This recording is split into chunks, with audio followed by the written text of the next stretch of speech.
ततः मगधभूभृदा चिरनिरोधसंक्लेशितं शत अष्टगयुध आयुधद्विदयम् ईश भूमिभृदाम् ततो मगधभूभृदा चिरनिरोधसंक्लेशितं शताष्टकयुधायुधद्विदयमीश भूमिभृदाम् अनाथ शरणायते कम् अपि पूरुषं प्राहिणोद अयाजत सह मागधक्षपणम् एव किं भूयसा अनाथशरणायते कमपि पूरुषं प्राहिणोदयाजत समागधक्षपणमेव किं भूयसा ततो मगधभूभृदा चिरनिरोधसंक्लेशितं शताष्टकयुधायुधद्विदयमीश भूमिभृदाम् अनाथशरणायते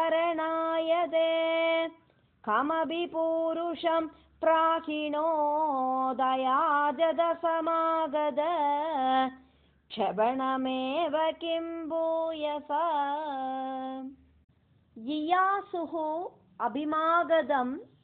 तदनु नारद उदीरिदात् ययासुरभिमागधं तदनु नारदोदीरिदात् युधिष्ठिर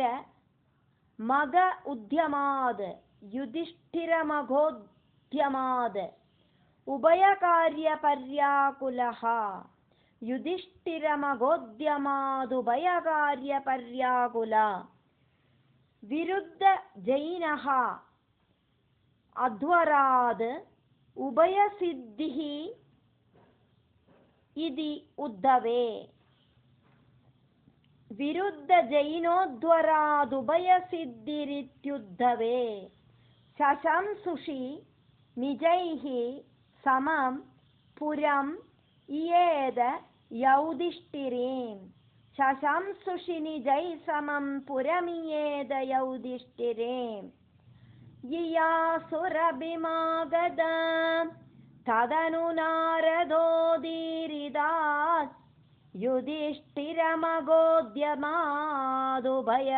युधिष्ठिरमघोद्यमादुभयकार्यपर्याकुला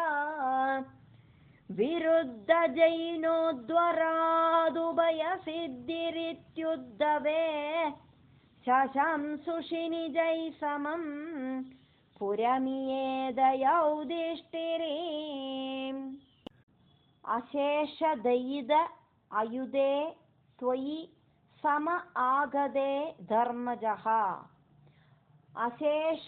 अशेषदयिदायुधे त्वयि समागते धर्मजो विजित्य सहजैः महीं भवद् अभाङ्ग संवर्धितैः विजित्य सहजैर्महीं भवदभाङ्ग संवर्धितैः श्रियं निरुपमां वहन् अहः भक्तदासायिदम् श्रियं निरुपमां वहन्नहः भक्तदासायिदम् भवन्तम् अयि मागधे प्रहितवान् स भीमार्जुनम् भवन्तमयि मागधे प्रहितवान् स भीमार्जुनम् अशेषदयिदायुधे त्वयि समागते धर्मजो विजित्य सहजैर्महीं भवदभाङ्ग संवर्धितैः श्रियं निरुपमां वहन्नहः भक्तदासायिदम् भवन्तमयि मागधे प्रहितवान् स भीमार्जुनम् गिरिव्रजपुरं गदाः तदनु देवा यूयं त्रयः गिरिव्रजपुरं गदास्तदनु देवयूयं त्रयो ययाज समर उत्सवं समरोत्सवं द्विजमिषेण तं मागधम् गिरिव्रजपुरं गदास्तदनुदेव यूयं त्रयो ययाज समरोत्सवं द्विजमिषेण तं मागधम् अपूर्ण सुहृदं तु अमुं त्वमुं पवनजेन संग्रामयन् अपूर्णसुहृदं त्वमुं पवनजेन संग्रामयन् निरीक्ष्य सह जिष्णुना त्वम् अपि राजयुध्वा स्थितः निरीक्ष्य सह जिष्णुना त्वमपि राजयुध्वा स्थिता गिरिव्रजपुरं गदास्तदनुदेव यूयं त्रयो ययाज समरोत्सवं द्विजमिषेण तं मागधम् अपूर्णसुहृदं त्वमुं पवनजेन संग्रामयन् निरीक्ष्य सह जिष्णुना त्वमपि राजयुध्वा स्थिता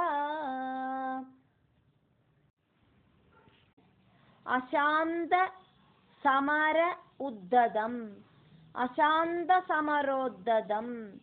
विडभपाडनासंज्ञया निपात्य जरसस्सुतं पवनजेन निष्पादितम् अशान्तसमरोद्धतं विडभपाडनासंज्ञया निपात्य जरसस्सुतं पवनजेन निष्पादितं विमुच्य नृपतीन् मुदा समनुगृह्य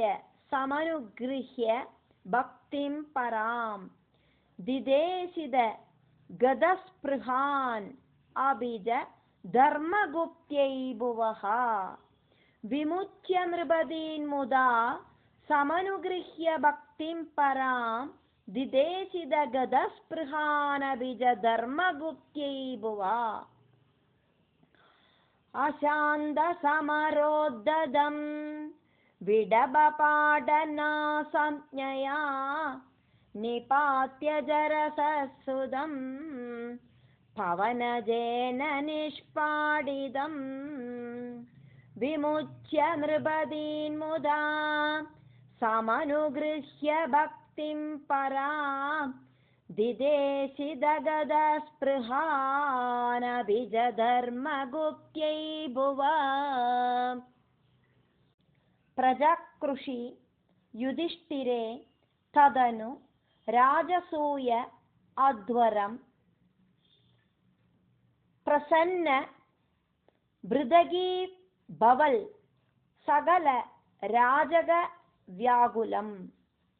प्रजकृषि युधिष्ठिरे तदनु राजसूयाध्वरं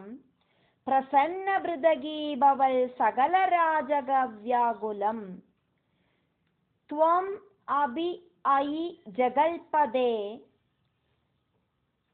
द्विजपदावने जातिकं द्विजपद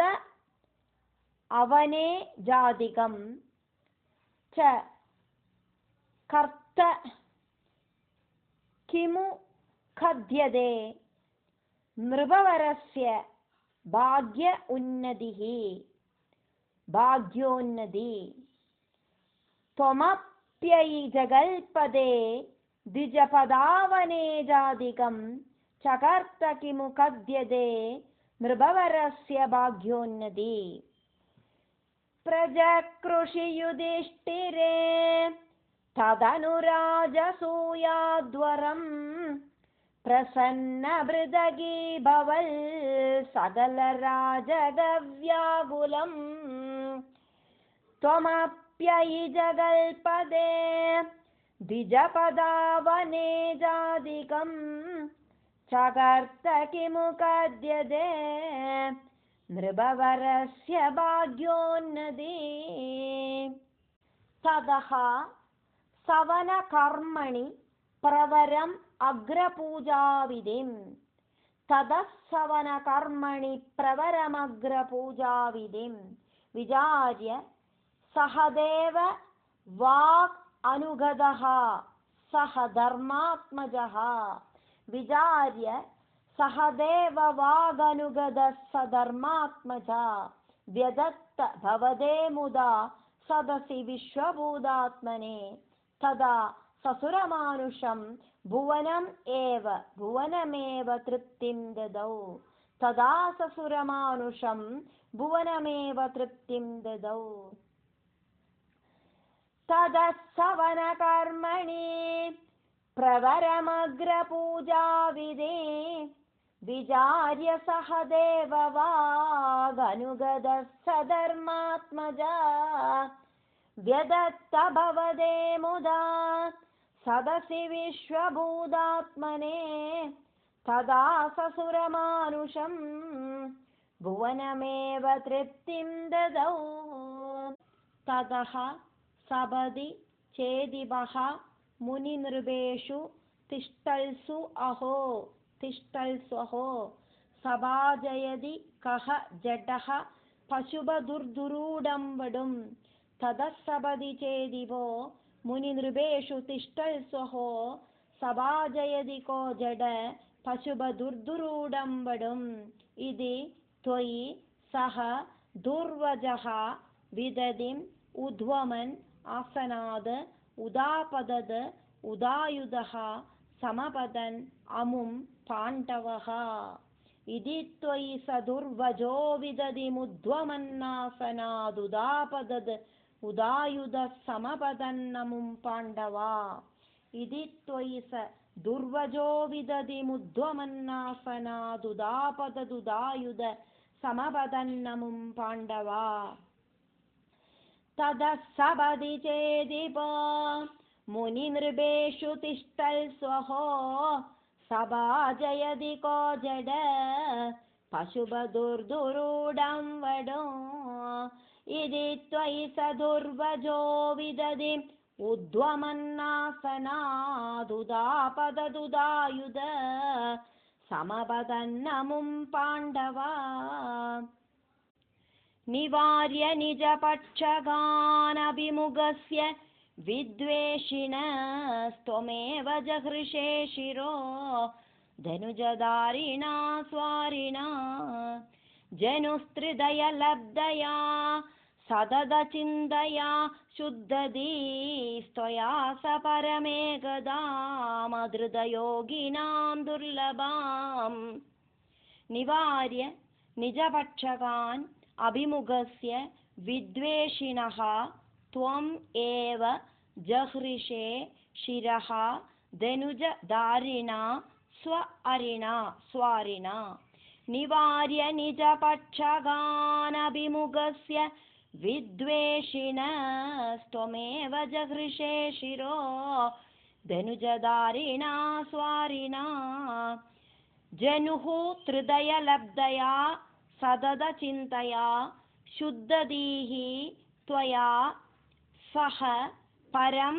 एकदाम् अधृतयोगिनां दुर्लभाम्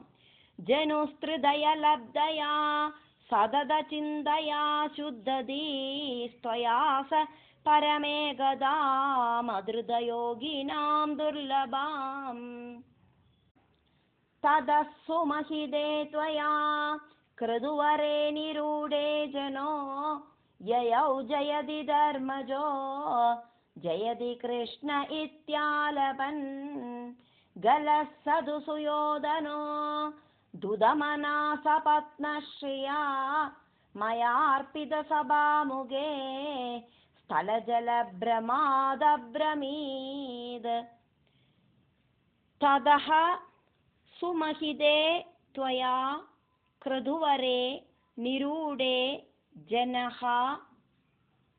ययौ जयति धर्मजः जयति कृष्ण इति आलपन् ततः सुमहिते त्वया क्रतुवरे निरूढे जनो ययौ जयति धर्मजो जयति कृष्ण इत्यालपन् गलः सः तु सुयोधनः दुदमनाः सपत्नश्रिया मय अर्पित सभामुखे स्थलजलभ्रमाद् अब्रमीद गलः सदु सुयोधनो दुदमना सपत्नश्रिया मयार्पित सभामुखे स्थलजलभ्रमादब्रमीद तदा हसिदम् उत्थितं द्रुपदनन्दना भीमयोः अभाङ्गकलया विभो किमपि तावद् उज्जृम्भयन् तदा हसिदमुत्थितं द्रुपदनन्दना भीमयोरभाङ्गकलया विभो किमपि तावदुज्जृम्भयन् धराभरनिराकृतौ सपदि नाम बीजं वपन् जनार्दन मरुत्पुरीनिलय पाहि माम् आमयात् धराभरनिराकृतौ सपदि नाम बीजं वपन् जनार्दन मरुत्पुरीनिलय पाहि मामामयात् तदा हसिदमुत्थितं द्रुपदनन्दना भीमयो तदा हसिदमुत्थितं द्रुपदनन्दना भीमयोरभाङ्गकलया विभो किमपि तावदुज्जृम्भयन् धराभरनिराकृतौ सपदि नाम बीजं वपन् जनार्दन